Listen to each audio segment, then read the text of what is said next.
All right. Yes. That's right. It's the Confederacy of Dunks with Andy and Brendo with special guest Georgea Brooks-Hancock. Thanks, everybody. That's right. We're back here. Confederacy of Dunks on Raptors Republic, powered by FanDuel. You have to say that every time, even though no one said that I have to say that. I do think I have to say it. What's happening, gang? Brendo, how are you doing, man? Welcome back. Second time as co-host. Hey, listen, I'm always glad to be on this podcast titled after a Pulitzer Prize winning novel written by an author who killed himself. It's great to be back on this show. This is why I named it this. It's such an obscure reference. I don't do people mostly get it? Do people know the novel? I don't. I knew it was a book. Yeah, it's based on this novel called The Confederacy of Dunces, and it's about this character named Ignatius who goes around New Orleans and gets into adventures and is like a bit of a card. Okay.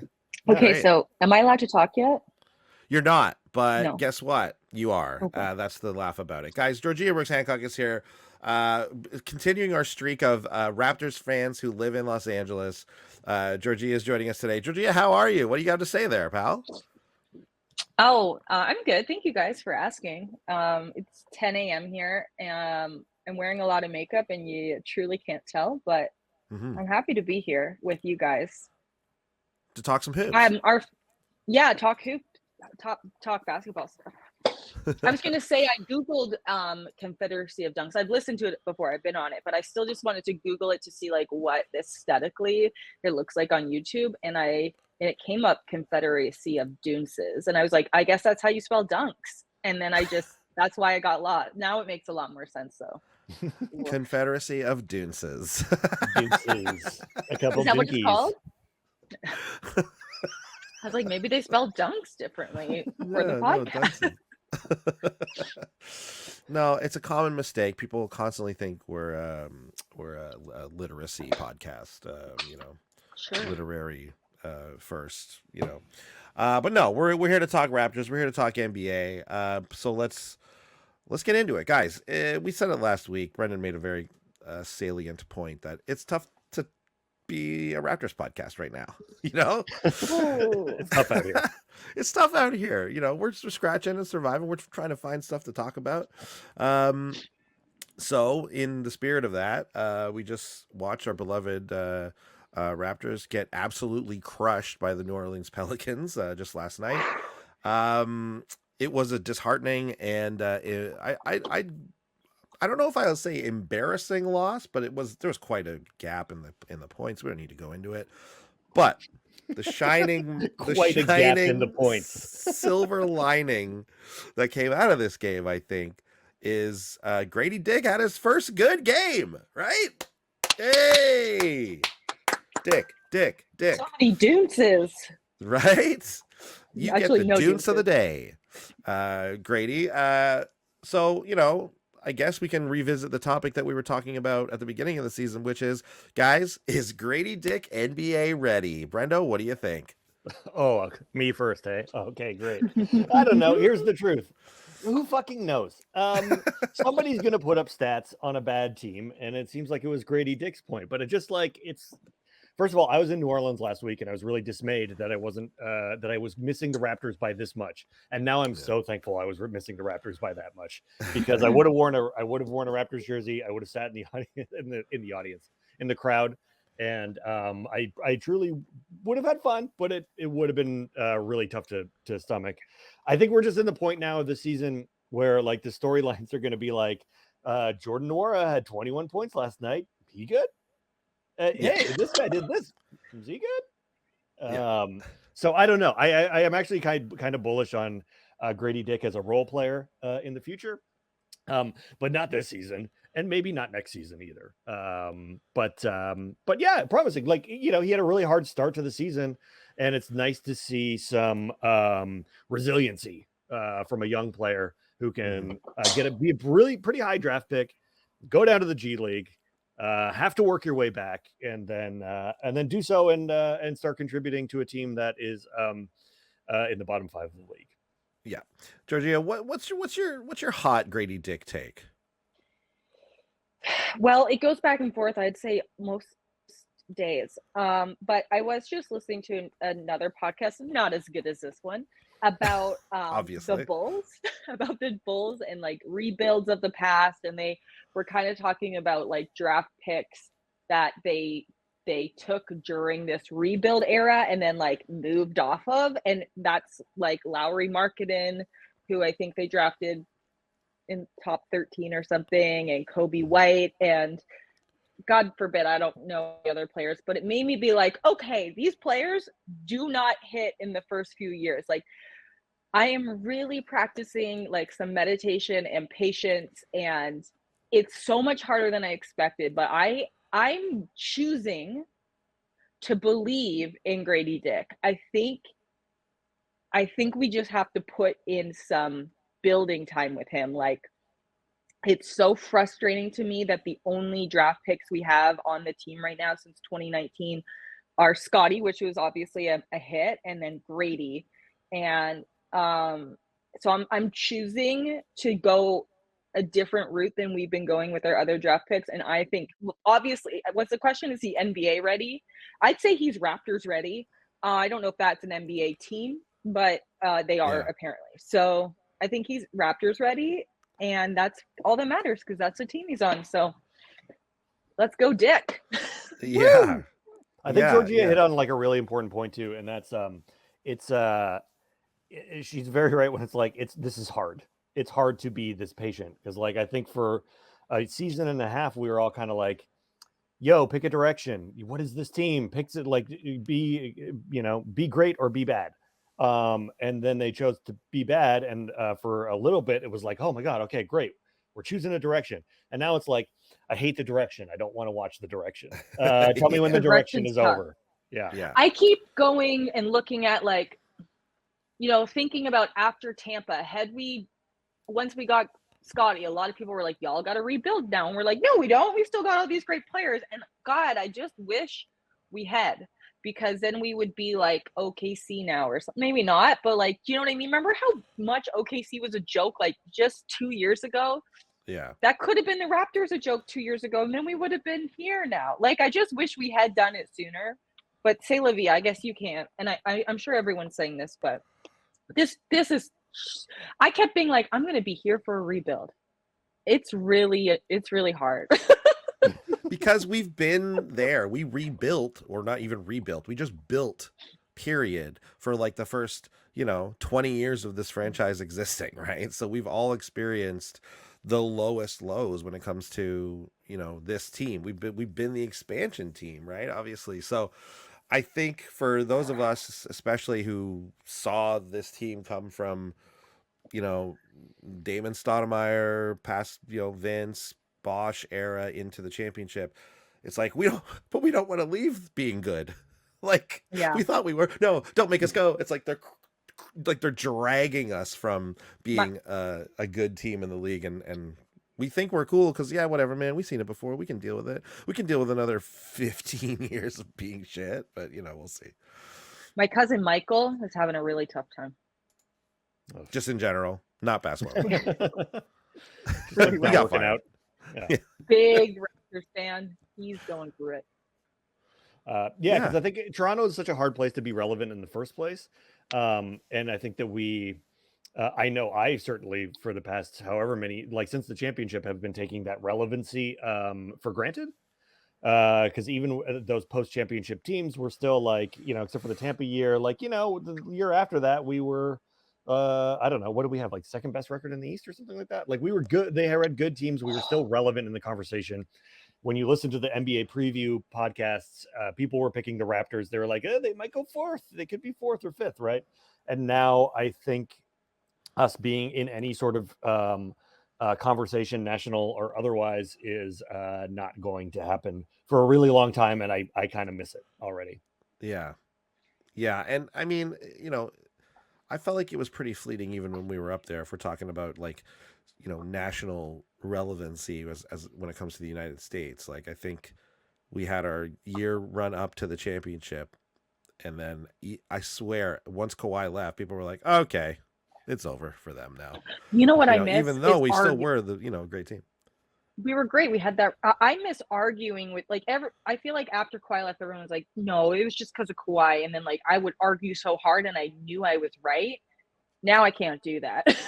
Now I'm like, no, you're right. We are terrible, and it's truly embarrassing.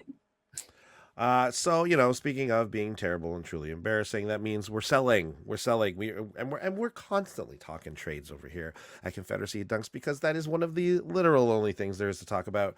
But trades, we've gone through the gamut of who do we think is going, what do you think is a good fit, blah blah blah. Who do you think is coming back this way? We've kind of, even though the trade deadline is not here yet, we have kind of exhausted that aspect of speaking. However. I caught on to one that we haven't mentioned yet, and that is, what do you not want to see?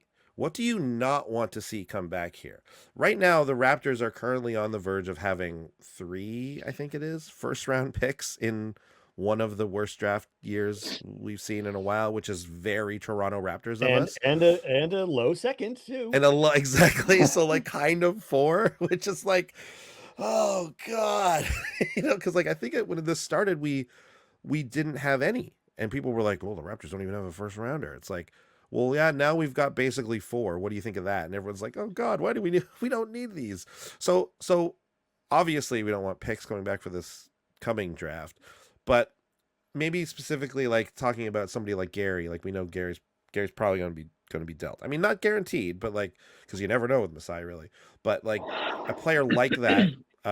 Getting dealt, is there anywhere you're like, is there any place or any person that you're like, don't trade for this type of player, don't trade for this type of player, we just want something specific? Like, I don't know, I mean, it's pretty obvious, but like I don't think we need that many guards in return. Am I right about that? Like,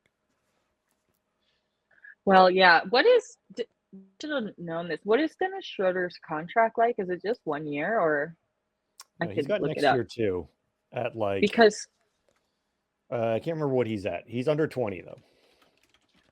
Yeah, well, if he's going to stick around, then I guess we don't need another point guard because we do have a nice backup, I guess. I just want more young, exciting guys. So like, I guess I don't want guys who are over 27. And I feel like Masai likes to be like, but we need one guy who's the culture. And it's like, but let's not trade a first for that. I guess we can trade a first at this point. Yeah, but does anybody want those? Like no one. Here's the thing. Trading with the other bad teams, I'm trying to be really optimistic still in that like the last time a draft was, I think, don't listen, everything I say, take it with a grain of salt, but I'm pretty sure the last time a draft was considered this bad, it had like Giannis in it. Who else was Giannis's year? Like, that big guy from New Zealand. He just got traded from Memphis. What was that like? Oh my God. 2013 draft, right? I have a cold, so I cannot. That was the year that Canadian Anthony Bennett went first overall. Victor Oladipo is second. Otto Porter Jr. goes third. Yeah, bit of a slim draft, as they say, but yeah, that's Giannis at 15. So, is that the same draft as? No, it's not the same draft as Jokic, is it? When's Jokic's draft? It's not. Well, actually, no, it's not. I don't think. No, Jokic is 2014. Okay, I was gonna say 2 years after, but yeah. Yeah, this draft is really interesting though too, because a lot of the top picks are not that great, but like there are a lot of like very solid to good players later in the draft. Okay, I thought I who's heard coming out of this draft. So it's a 2024 draft. Well, okay, so just take a look at this. It's a good point, Georgea. Like 2013 NBA draft, we're pretty down on this upcoming draft, right? But like you said, people were really down on this draft as well. Giannis, bit of a like that's like an anomaly, right? Like yeah, but Masai was going to draft him. Yes, he was. Yes, but also out of this draft though, okay, Rudy Gobert goes 27th. Okay, not bad.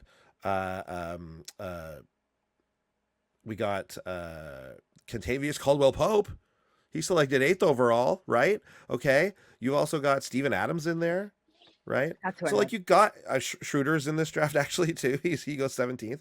So like obviously like we're not talking about like prime guys, but like some solid role players in there and like guys who can develop and come up. Like that's a lot. That's what a lot of teams are looking for once you have a good core, kind of like the Raptors have right now. This kind of like Yeah. group of young players. And adding a couple of those guys, yeah, no, that's not a terrible idea. I mean, obviously we're I like, don't think so either. you know, we still want to. Obviously, you're still looking for that number one. You know, throw it down, number one guy, and that's probably you're probably not going to find them in this draft, right? But Do you guys think that Scotty is like that number one franchise? Do you think he will be like the number one on a winning team? I'm sure you guys have talked about this, but like I'll just say I do. Like I think he will be that, but my cousin Michael does not. we got to get Michael's Michael on having the a hard show. time. Michael's We having got a to hard get time. Michael on the show. I know he's having a rough He's time like and everything, but a Raptors number one fan person. and he doesn't think that. So Brendo, you chime in there. You go for it. Yeah, sure.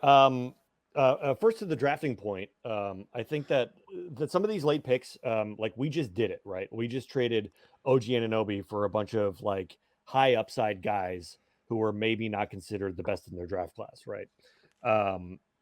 And so for us to now be in that position where we're developing these guys, and then we're going to go out and we're going to get some of these like high upside role player type guys that can be included in deals that, you know, 3 years down the line, if we're farther ahead, then all of a sudden we have this 22-year-old that we're like, yeah, take this guy and we'll take our own OG Anunoby back, whoever that end player ends up being.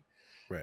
To the Scotty point, I think I don't know, like a number one, I don't know, because like he just doesn't. There are times when he seems dominant enough to do it, but there are times where I worry about his skill set of being a number one, of just like you have to go down and you have to get a bucket right now. And I just compare everyone to watching Kawhi Leonard for a year, where you go like you're not winning a championship if you don't have a guy who's that good. And I don't think that Scotty's like. I hope so, but I don't think he's going to be like a top 5 guy in the league. And I think you kind of need a top 5 guy. So I think he could be like a 1A for sure. Like I'm not, I don't think that it's like a Pascal Siakam where he's like a 2 or a 3, but I'm happy that the Raptors front office is smarter than me and sees things that perhaps I don't. Because otherwise I would be worried about like the all-in Scotty's number one, let's go of it all. That's interesting. Ooh. Okay, Yeah, Andy. I mean, I'm kind of, you know, I think my opinion is a little colored by the commentary I do just hear amongst basketball fans and media and stuff like that. And that I think that overall narrative, whatever you want to call it, is that Scotty doesn't look that way. Like basically what Brendan said, he doesn't look like it right now. I'm optimistic because I don't think it's smart to like count a player with Scotty's potential like completely out and just be like he's not that guy. He's a number 2. Like I think we've seen players like him excel and become that number 1 player on a good team. Championship team might be a different story. But yeah, I think the correct sort of look on Scotty is that yeah, he's definitely a 1A 1B type person where you're like this is a great tandem with someone else. But hey, I hope he makes a major leap forward, which you know he kind of did this season, beginning of the season. That's all we were talking about is like Scotty had a big leap forward early in the season, and he was looking really great. Now we're seeing him like sort of figure out this new system, and you know with the new players and everything. And I think you got to give him a little time for that. But it's right in the middle there. I feel like it could go either way. I feel like phenomenal. No, I mean we don't know. What are we? Who are we? 2 of us have a podcast. But most like top 5 players in the whole league kind of hit that like around 27. I mean I kind of just want to say it out loud so that when it happens y'all look back on it or like Georgea knew what she was talking about, but like I really truly believe he's going to be one of the top like 5 players in the league. Like, I think he's going to be an MVP caliber player. Like, I really think that.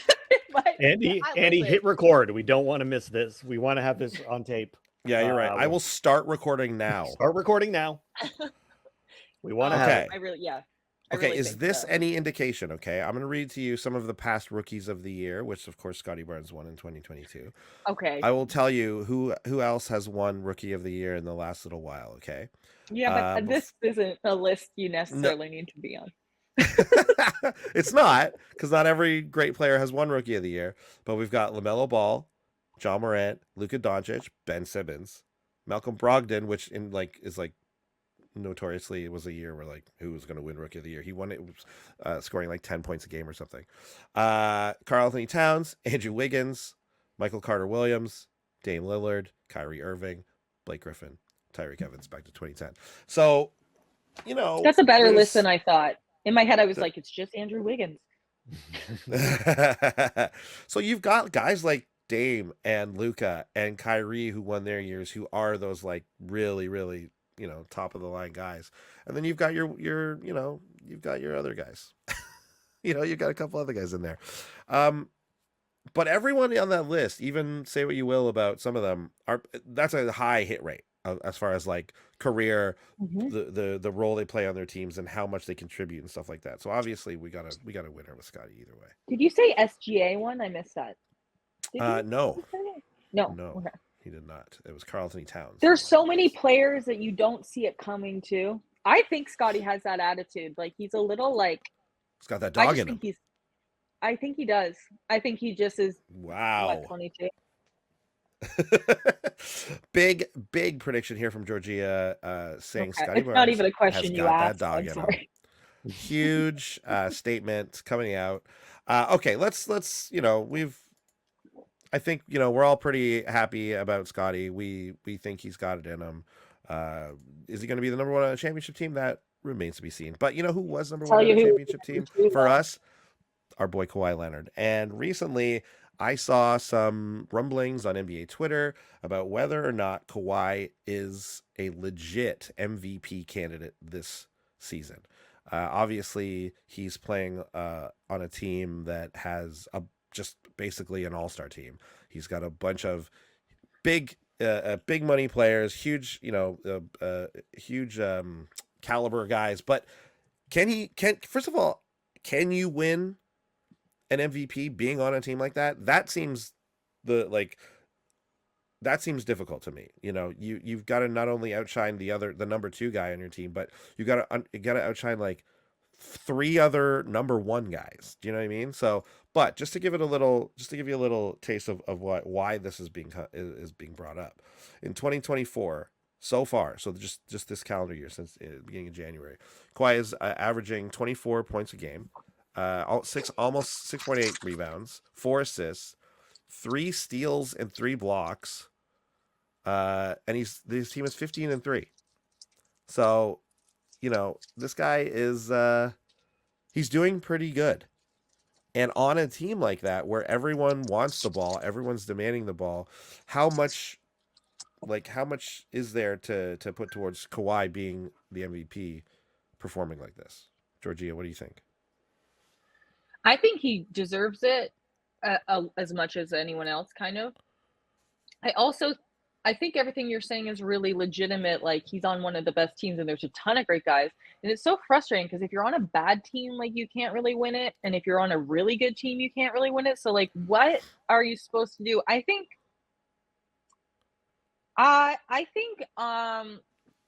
he would be somebody that if you were betting or gambling, it might be a good pick, but I don't know if I think it's still a bit of a long shot.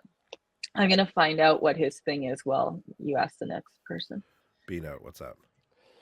Okay. Is Kawhi Leonard a MVP candidate? And I am going to say, I sure fucking hope not. Because the only, we're talking about how hard it is to watch this Raptors team, follow this Raptors team, be invested in this franchise. The only solace that I was really taking for a lot of this was that we got the last really great Kawhi season that was going to be awesome. And then he went off and he never won another championship, and he had injury problems, which I don't wish on anybody, obviously, but like that felt great. That felt like, oh, he made a mistake. He should have stayed here. But now he's back.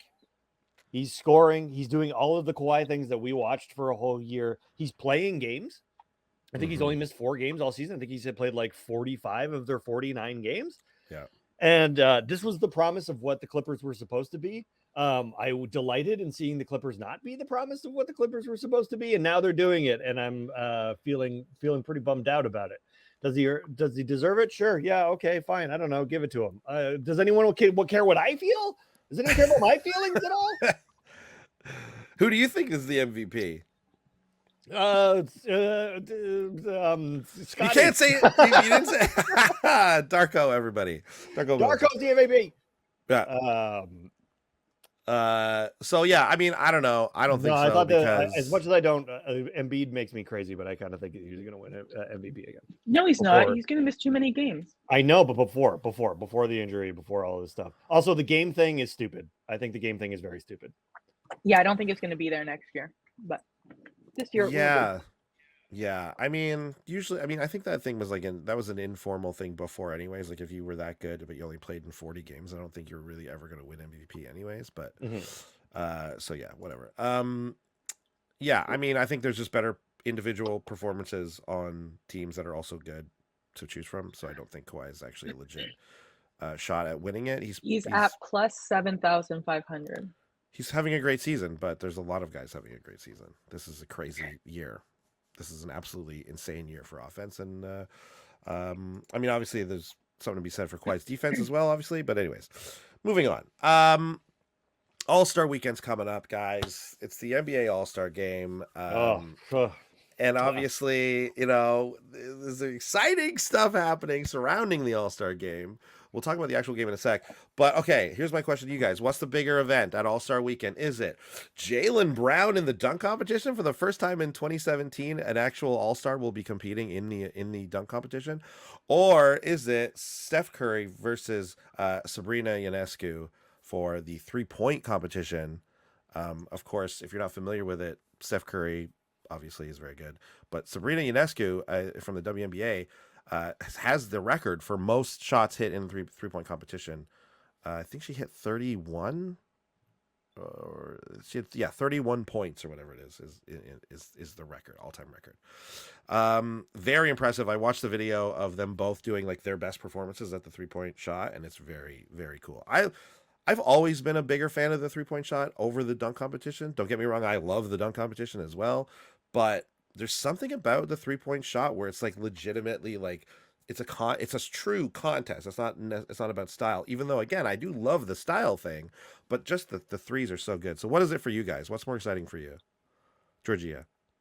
Sorry about that. Was there a big ding? Oh no, okay.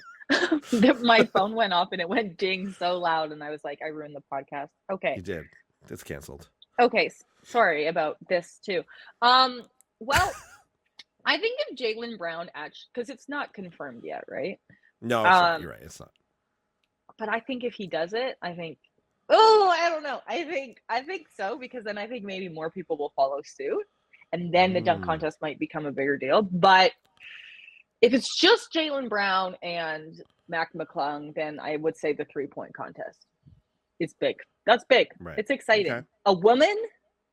I know. Crazy. Yeah. Who does she think she is? Wow, hot take. Brendo, what about you? I think that Steph Sabrina is obviously the draw. It's very novel. It's two of the greatest shooters we've ever seen going head to head. I think that's super interesting. I think the crowd's going to be into it.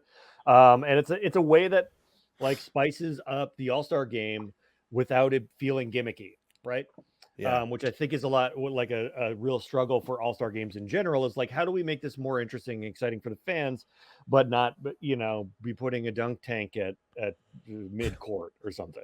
Yeah. But that said, I am intrigued about why Jaylen Brown is in the dunk contest, because there is no reason for him to be there.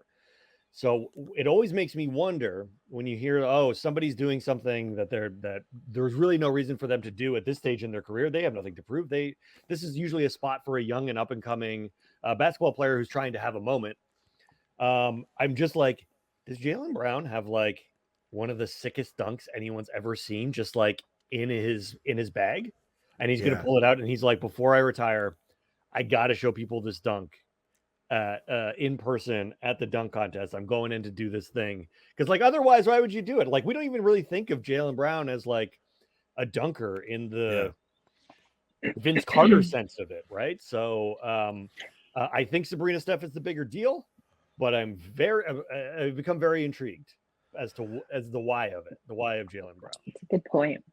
Has the dunk competition, like, I'm trying to think back to when I was a kid watching, was it always like a younger players thing? Like, I feel like it was, right? Like, it's been that way for a pretty long time. Like, I know All-Stars do, and again, like 2017 was the last time it happened, but it's like, I feel like I would tune into the dunk competition as a kid and be like, I don't know who any of these guys are. The dunk contest is so high risk, high reward. Like, if you pull it off, then people will talk about you. But if it sucks, it sucks. And and all of these older all-star guys, they don't need to suck. They want their ego can't allow it. If I was one of them, I wouldn't do it either. Like, why subject yourself to that sort of scrutiny? You'd think that, like, there's guys, and maybe this is why Jaylen Brown's doing it. Maybe it's like, I always wanted to be in the dunk competition. I think I could do some cool dunks. Like, the fact that I'm actually good and I'm an all-star and I never get to do it now is like, oh well, I also think there's some, like, it has been like no names though for a while. Like even though it was like young guys or whatever, at least I think they were players we all, not all, but we kind of knew. Maybe not. I guess that's what you're saying. But it's been like not nobody's, like G Leaguers. Yeah, wasn't there a guy who was in the G League, like in the dunk competition, like last year or year before or something like that? Who they brought him up, Anyways. Isn't that Mac McClung? Maybe, I don't know. Maybe yes. I want to say yes. Anyway, like, I do feel like if you think you can win it, you're Jaylen Brown and you're like, I have these sick dunks, I can win it, you're gonna kind of be like the person who saved the dunk competition. Maybe, right? You're like, this is what making guys do it again. It was me. That's kind of cool. High risk, high reward for sure.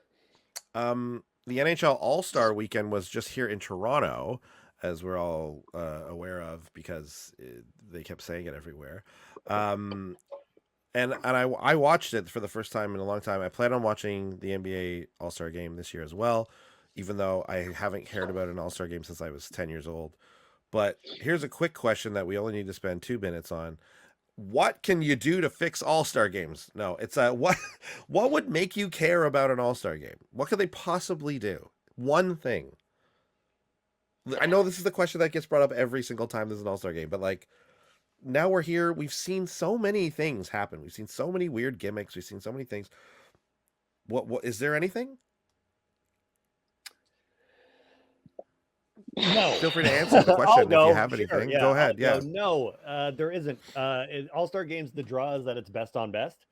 And when best on best is playing each other and nobody is playing at their best, there's just no way that game could be super compelling. We only nailed it once. We talked about this on the last podcast we did, Andy. We talked. It was 2020. They did that weird format where the players had to get up to a certain amount of points, and there were two charities sitting there, and the kids were cheering them on. And all of a sudden, the players just at some point in the fourth quarter decided that they all cared. Kyle Lowry took 2 charges. It was awesome. And at the time, people were like, they fixed it. The All-Star game is saved. It will always be like this. And then it was never like that again. Do you think that has something to do? I feel like maybe the coaching, Nick Nurse was never going to be like, this game doesn't matter. Do you think never coached, you just need to coach the game that didn't matter? Interesting. You just need coaches that really buy in. I don't know. It's got to be hard to motivate guys as a coach of an all-star team, though. You know what I mean? Like, how are you going to get these guys who always play against each other to care about a game that doesn't at all matter? And if they, in that, sorry. Go ahead. No, I was just gonna say, in that 2020 game, like, Kemba Walker played so many minutes, and his career has never been the same since. So I don't know if they should be playing that much. Guys Oh, are man. afraid to overexert at the All-Star game. Of course. I seem to remember that year though, like it was like LeBron like had a moment where he like spoke to the team because like he was really jacked up and he wanted to win. I can't remember like what exactly was Kawhi going got on in the game at that MVP. point. But yeah, like LeBron was like, "Let's go!" Like, and then like everyone was like, "All right, LeBron wants us to win, so we better go win." Because then he Is it started be- trying really hard, and that made everyone try really hard. I don't know. Is it because Kobe Bryant died that year? Like, is that what you need every year for an All-Star game to be great? Like, they were like, "This is for Kobe. We got to get to 24 in the fourth quarter." Oh, Yeah. not to be too dark, but I mean, like, these are a lot of factors that went into this. I mean, it would be pretty wild if the death of Kobe Bryant like inspired a really great All-Star game. You know, Yeah. like it's like nothing else from any of his former teammates or anything like that. It was just like, nope. You know what? This is the year where the All-Star game matters. Hopefully, I there's a way that we honestly- can keep all these players alive and still have the games. I would love to do Yeah. that. I don't need Adam Silver like sacrificing guys to try and get good All-Star games. Yeah, like the lottery, like that short story. Like speaking of novels and novellas. If so, I'm worried for Derrick Rose, you know? I feel like he'd be the perfect guy to sacrifice. That's a draft. Who your top 5 people you sacrifice to the gods of the All-Star game to get a good one. To get a good one. D Man. Rose, he's so good, you know, really had the tragic story, and then he sacrificed for the All-Star game, but we had a really good one in his honor. We started playing in the last 3 minutes, and it was really good. Okay, let's move to our draft this episode. We're going to be drafting from basketball movies. Now, it's not going to just be picking movies. We're actually going to have some different categories here. So to sort of lay this down for you guys so we all understand what we're doing, we're drafting in 4 different categories, okay? So we will be drafting in this draft a basketball movie, a scene that involves basketball in some way or another. It doesn't necessarily have to be from a basketball movie or anything like that, just somehow involving basketball. We will also be drafting a basketball player as an actor. So they will be judged on their, like, how good were they in the role they played. No matter how big or small, this is what we're doing. And then vice versa. An actor who played a basketball player. How good were they? How did they look good? Were they able to pull it off? Yeah, and we're drafting from, I mean, at first I thought movies and TV, but I feel like it's probably just safer to keep it to movies just because for simplicity reasons. Unless you guys had a TV pick that you really wanted to get in. Probably not, because I never said that to you. Okay. All right. Let's go to random.org, of course. Shout outs to all of our listeners in the randomization community. We know you're listening. We know you're out there. We're going to be putting our names into the list here. We got Georgea, Andy, and Brendo. Okay. Now, you guys can't see this, but I swear I'm not cheating because, and you can tell because like the last 4 times we've done this, I've got the last pick. And randomize, go. All right, let's go. Starting us off here, let me pull up my draft board. Okay, as we're getting started here, we got the big board up. You don't have to pick anything first. Like you can pick your movie first, or you can pick your scene first. Doesn't matter. Anything you want to take off the board first, you can do so. The order is this: Brendo, Georgea, Andy. Again, the randomization community has failed me. I am last pick, I think, for like the 4th or 5th time in a row now. All right, but Bino, you get to kick us off with your first pick in the basketball movie draft. Okay, I was just griping on the pod here, and in a part of it that may or may not get edited out. That I was like, oh, it's really hard to find like actors who played basketball players. Mm-hmm. Or actors who just played basketball in a scene. They don't necessarily have to have been like, NBA players or anything like that. Yeah, do a deep dive. Yeah. I mean, that's probably way harder to think of anyways. That probably doesn't affect your pick at all. I'm just saying, just leaving it open for you in case you ruled someone out who you wanted to pick. I'm going to go with that one first. Okay, so you're picking actors who are playing basketball players. That's okay, correct. Who's your pick? I'm going to go with Denzel Washington as Jake Shuttlesworth in He Got Game. Yes. Damn it. Okay. It's a really good scene. Someone can still pick it for scene, I guess, but when he goes one-on-one with his son. Right, it is a great scene. Yes. I shouldn't have said that because I should have just gone He Got Game all the way down. Yeah, It satisfies every category. It truly does. It's a great film. Georgea, you are up second with your first pick of the draft. Brendan has taken an actor who played a basketball player. Right. An actor who has played a basketball player. So I guess I'll do that one, right? I guess I'll go with Zac Efron. Oh yeah, for sure. I guess I'll go with Zac Efron. Sorry, what? Yeah, in High School Musical. I love it. Okay, yes. Right. It's honestly just the first one I get. An actor. Oh no, I have another one. Oh, it doesn't matter. I'll just save it for something else. I mean, if you don't want to pick Zac Efron, you don't have to be locked into it. It's okay. It's fine. I'll take it. Okay, well, it seems as though I don't have to choose my actor who is a basketball player first anymore, because you guys are locked in there. So the strategy. Look, he does this all the time. He knows the strategy. Yeah. So I'm gonna go with the opposite pick. Actually, I'm gonna pick basketball players who are good actors, and I'm gonna take what I think I would have taken as my. I'm delighted to choose this, because this would have been my first overall pick anyways. It's KG in Uncut Gems, Kevin Garnett. Yeah. Incredible performance. I'm gonna say there's another, I think, big performance on this list that's still on the board. So good luck in sussing that one out. But I get to pick another one because of course we're snake style here. So I think I found scenes to be, because I tried to keep them from like not in basketball movies just because I thought that might be more creative.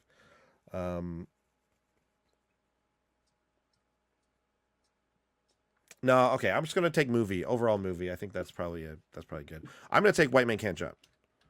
Oh, nice. Yeah, that's that's probably my favorite basketball movie.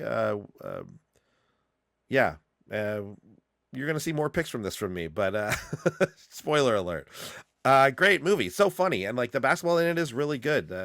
Wesley Snipes and Woody Harrelson had they trained with. I can't remember now. I watched a video about it last night, but they trained with some Hall of Famer to like learn how to look like they know how to play basketball, and they did a great job. Anyways, Georgea, you're up next. Okay. I'm gonna pick a movie because it's my favorite movie and I want to pick it. Oh no, I'm gonna pick Scene because it's from my favorite movie. All right. Okay. All right. Okay. So I'm just telling you a scene from a movie. And I did pick a basketball movie because I feel like that's what the people want. That's fine. That's cool. Yep. I'm drafting the scene in Love and Basketball at the end of the movie, spoiler alert, where they're playing basketball for love to see like if they're in love still. And then this is a spoiler alert. Like if Omar Epps wins, then like they're not in, then he doesn't love her. And because she was like, you always said if you really wanted to, you could beat me. And if I win, you're in love with me. And if you win, you're not. And then he wins. And she's like, oh my God. And then he goes, double or nothing. So that's the scene I picked. I watched that scene again in preparation for this draft. I watched a bunch of scenes just because I like wanted to be familiar with them, and I saw that scene and I was like, "Whoa, double or nothing! Whoa, it's huge!" Huge. It's really cute. It's really cute. There's a bunch of scenes in that movie, but I mean that's like the most iconic one. Great pick. Great pick here for Georgia's scene here. Brendo, you're up with 2. Yeah. Okay. I'm just freaking out about this because I'm like, are you worried that if you pick everything from He Got Game that you're just going to pigeonhole yourself too hard? Well, I think it's easy. I think the picks are available to me. I think I could do it. You could do it. I think I would get roasted online for doing it. They would just, I think, I would automatically lose because people would just go like, he picked all of those things. Let's pick. Oh God. I need more time on some other. I'm going back and forth, and I'm quickly like. All right, I'm gonna pick. Yeah, You had a long time between picks. Let's do. I know, but I keep changing my mind. I know. I'm derailing the podcast. Somebody staring at a computer screen is not the point of a podcast. Listen, I'm going to take a basketball player in a movie. This pick's gonna be wild. This is way off the board. Oh no, you're gonna pick mine. I'm gonna pick Kyrie Irving in Uncle Drew. No! Did you have it? Yes. Yeah. In what? Sorry. In Uncle Drew. It was a movie that came out yes. in the late tens, and it's wild because none of us, I don't think of Kyrie Irving as a guy who's like, yeah, I'm gonna do like Jackass style, dress up as an old guy and go school people, and then we're gonna go make a movie like Bad Grandpa out of it or something like that.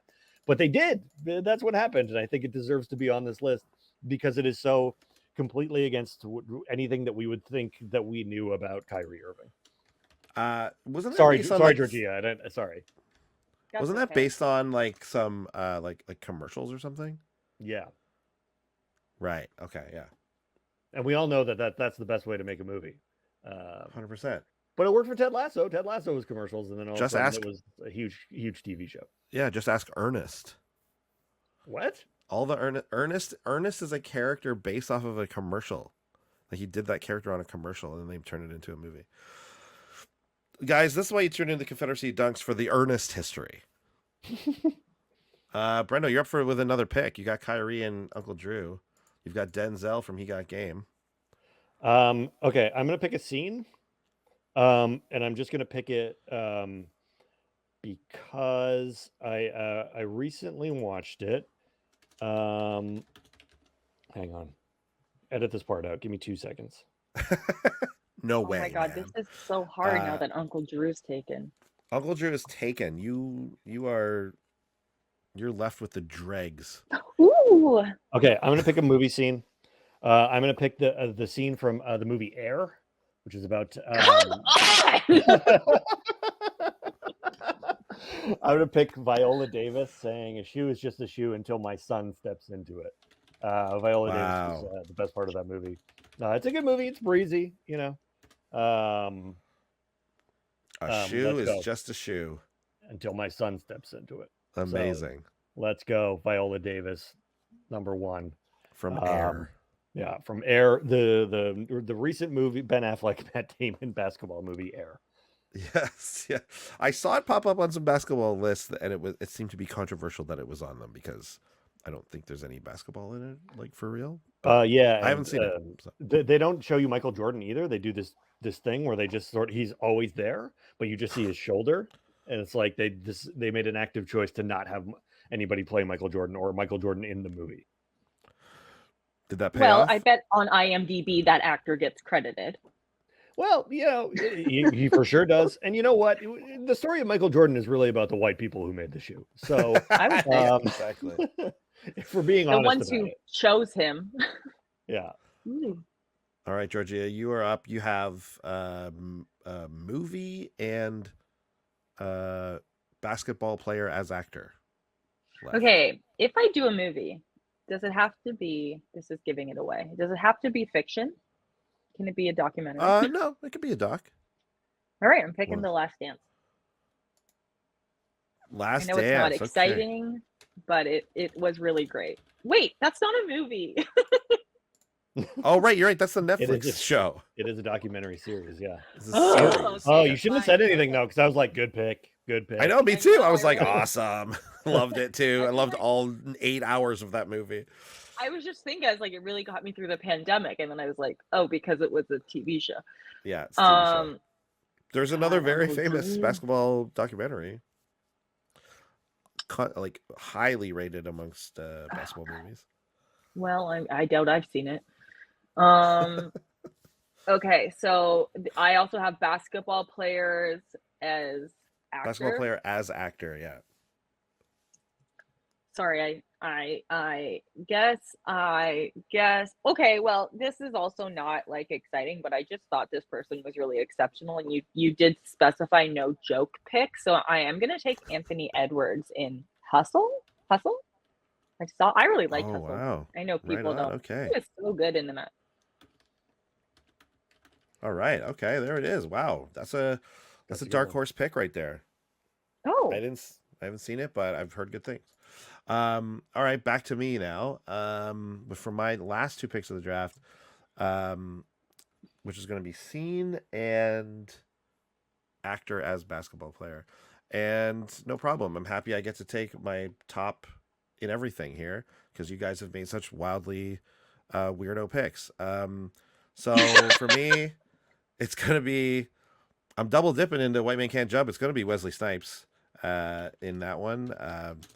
One of the best athlete, like playing an athlete performances in two movies. Wesley has White Man Can't Jump and Major League playing Willie Mays Hayes. So Snipes, one of the greatest, and he's Blade. Not that that has anything to do with this, but it's just additional clout. And then finally, the absolute best pick. I can't believe no one chose this. I'm getting with my last pick here in the last round of the draft. The best basketball scene in movie history. I've brought it up on the show before. I'll bring it up again. It's Jackie Brown, Samuel L. Jackson, and his Raptor bag, baby. Yes. It's just the part of the movie where he goes, I'll put that in my Raptor bag. And he holds up Toronto Raptors like duffel bag. My favorite basketball moment in any movie ever. This is in Jackie Brown. It's in Jackie Brown. Yeah, his character is just I saw that once, like 100 years ago. I was like started to describe it once, and I'm like, oh man, no one's thought of this. But I always like one of those things where I was like, oh hey guys, you know what that reminds me of? It's this thing. I bet no one else remembers it, but I think of this. And then I was halfway through describing it, and Freddie goes, "Are you talking about Raptor bag?" It was on the show, so Freddie knows. He can back me up. Raptor bag is real. All right, I'm looking at it. on. This is insane. It looks like a Photoshop. It is. It looks nuts. Yeah. I'm gonna Google it. Raptor bag. And who says it? Jackie Brown. It came up. Yeah. Okay, so my last one is movie, and I'll be picking Air Bud. Okay, I said no joke picks, but this one is allowed. I just watched it yesterday with my kid for the first time. Oh, really? Before I even remembered I had this podcast. So the fact that you watched this means that this is not a joke pick. It's not. I mean, I honestly Love and Basketball is the best movie, regardless of all time. But I already chose it for scene, and I didn't want this to be boring. You did well. Well, you said I was joking around. No, honestly, I said the fact that you watched it means it's not a joke pick. Legitimately, I think somebody could have picked like the scene where like the referee or whoever goes like, "Ain't no rule says a dog can't play basketball." Like, yeah, that's such a referenced line that I think that would be a valid point for picking for a scene. I have a movie here. I wanted to do a joke pick and pick Finding Forrester because the character in that is a basketball player and he goes to a prep school for basketball. Yes. And it is actually it's like number 14 in basketball movies on Rotten Tomatoes, but I'm not picking that. I am going to go right down the middle here. It's still available. I am going to take He Got Game. Yeah. I think it's the strongest pick left on the board here for me personally. Well, there you have it. I mean, we could go one more round and pick wild cards, but I think we're okay. Okay. Oh. I mean, if you have a wild card pick, I don't really have a wild card pick. No, which I could be anything. anything. I would just put Love and Basketball. What are we picking? Just things at that point? Yeah, just anything. Could be a scene, could be another movie, could be another actor, could be just anything at all. Okay. I would put Finding Forrester in a wild card, that's for sure. Okay, Brendo's taking Finding Forrester in the wild card spot. Georgea, it sounds like you have one. I would like to just put Love and Basketball as part of my picks. Is it Finding Forrester? I've never seen this movie. Finding Forrester? Whatever. Just put ... I'm just going to double F. And you're taking what? Love and Basketball. Yes. I just think, these are just to really like make our picks stronger. Yeah, that's fine. and I'm going to pick the fact that Sigourney Weaver hit the from behind shot in Alien Resurrection. She, again, I watched this. There was a video on this website I was looking at yesterday. There's a scene in Alien Resurrection where she like shows up to their basketball game, takes the ball, and then just like throws it behind her and gets it in. She actually got it in real life, and everyone lost their minds. And it's a fun little video, and that's what my thing is. Sigourney hitting crazy shot. Oh, I wrote crazy shot, and guess what? That's gonna stay. Crazy all right. Shot in Alien Resurrection. What a pull! What a deep cut. We could have gone Teen Wolf. We could have gone Cable Guy. These are some things we left on the board here. We could have gone. When do we find out who wins? We're gonna put it on socials. We'll find out next week. Got to tune in next week to the podcast, and you'll find out. Some other big picks. Obviously, we missed out picking. I thought Kareem in Airplane might go either as scene or performance. There's a classic joke there. Shaq, LeBron, MJ, Shazam. Dennis Rodman. Like there's a lot of basketball players as actors. I think Shaq legit for Blue Chips could have been a good pick. Yeah. Well, there you go. That's it. That's our whole. Man, I'm kind of regretting like I completely forgot about Airplane, and those airplane scenes with Kareem are so funny. Yeah, exactly. Well, you did miss it and you did blow it. So, anyways, everyone who's listening, go check our Instagram and our Twitter as well, and you'll see. We'll post these up. You can have a vote. Next week we'll see who won, or you might even be able to see in the middle of the week who won if you follow the gram there.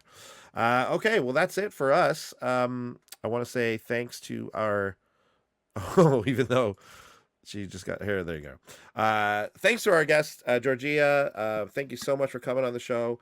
Do you have anything you wanna plug out here? You want to let anyone know about anything? Yeah. If you are trying to immigrate to America, you should hit me up because I work in immigration. There you go. Honestly, very valuable. Yeah, I mean, I don't do comedy anymore, so I just help people get into the United States, not illegally. I'm a legal assistant at an immigration law firm. So. Yeah, important to point that last bit out. That came out I'm legally not allowed to give legal advice, so just so you know that. Honestly, I wouldn't be surprised if some people reached out to you. There's a lot of comedians on their way to LA who listen to the show. So, I mean, this is great. not a joke. This is not a joke. I said no jokes this show, and you guys are really coming through. It's a very serious show. Yeah, very serious show. Beano, anything from you? Hey, we'll be back next week. Check out me and Andy are in this this web show called Space Janitors. It's coming back. The teaser is out now, and it's coming out in May. Google it. You'll find it. You'll find it. It's easy to find. It's out. And again, on the baby watch, Freddie has not had his baby yet, but we will update you again the moment it happens. You'll find out live on the show, obviously. Okay, with that, we'll see everybody next week. Bye.